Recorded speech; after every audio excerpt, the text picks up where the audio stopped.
Anong ganap sa mundo ng showbiz? Hindi hinayaan ni Daniel Padilla na mabahira ng intriga ang solid na relasyon nila ng nobyang si Catherine Bernardo. Kahapon, January 6, 2022, tila nabigyan ng mali siya ang litrato kung saan namataan si Barbie Imperial kasama ang ina ni Daniel na si Carla Estrada at kapatid ni Daniel na si Maggie Ford.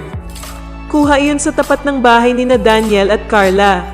Kinuha itong screen grab mula sa video ng komedya na si Chad Kinis ng mga ruling ang grupong Bex Battalion kay Carla noong December 27.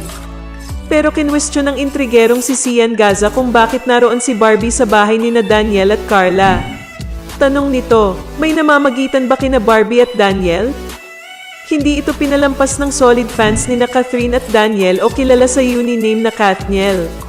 Ipinakita ng solid Kathniel fanpage sa Instagram ang pakikipagpalitan nito ng mensahe kay Daniel. Nag-post kasi ang solid Kathniel fanpage ng litrato ni na Daniel at Catherine na may hawak na bat sa isang break room. Nilagyan nila ito ng caption na ang bumangga. Iba, hindi man tuwirang nabanggit ang intrigerong si Sian Gaza na nagpakalat ng litrato ni Barbie sa bahay ni na Daniel at Carla. Malinaw na ito ang issue na tinutukoy ng fans. Nag-reply rito si Daniel. Nagpasalamat ang aktor sa pagtatanggol ng fans sa kanila ni Catherine. Pero idiniin niyang walang dapat ipag-alala ang mga ito.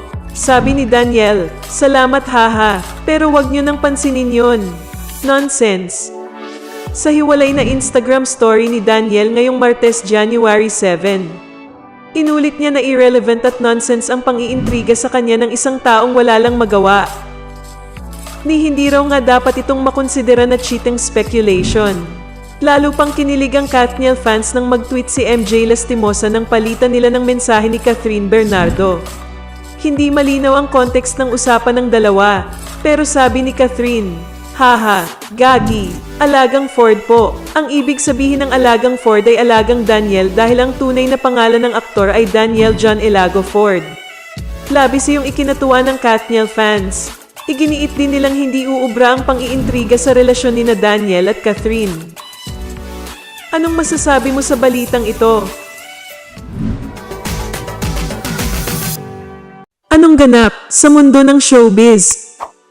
Ibang-iba ang hitsura ni Catherine Bernardo sa throwback photo nila ni Marian Rivera. Iisipin mo tuloy na may pinaayos siya sa kanyang face para mag-iba ang mukha niya. Si Marian kasi parang the same pa rin naman ang face. As in ganun na ganun pa rin. Pero bakit si Catherine nag-iba na? Gumanap na yang Marian si Catherine sa GMA teleserye na Endless Love, na after 11 years ay muling mapapanood sa GMA Telebabad. Bida rin sa Philippine adaptation na ito ng hit Korean drama na Endless Love si Dingdong Dantes. Anong masasabi mo sa balitang ito?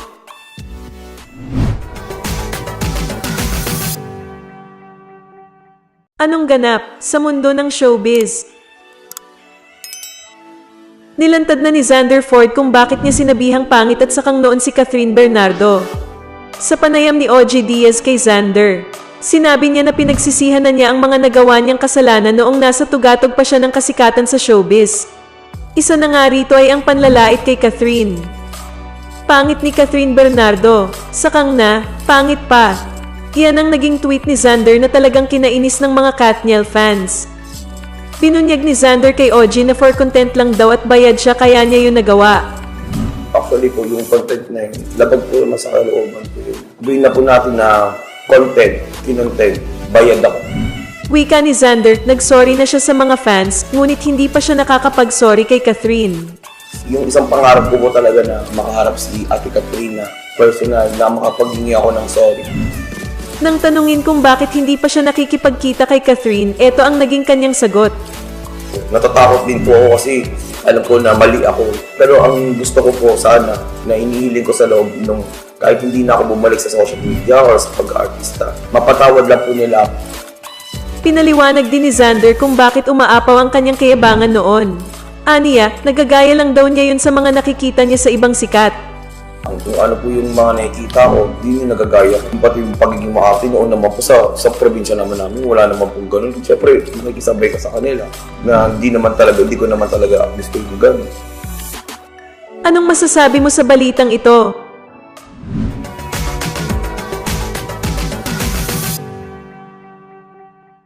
Anong ganap sa mundo ng showbiz? Napawawang fans ni Catherine Bernardo sa kanyang maladyosang ganda sa isang video, kung saan angat na angat nga ang flawless niyang skin at alindog.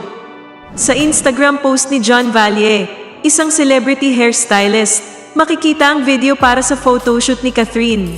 Naka-white tube si Kath. Nakita rin ang kanyang likod, kaya naman ang medyo nakayuko ito ay kitang-kita ang kanyang cleavage. Malayo nga ito sa nakasanayang look ni Catherine, kaya maraming netizen ang bumati sa kanyang palabang posing. Ano kayang say ng jowa niyang si Daniel Padilla dito?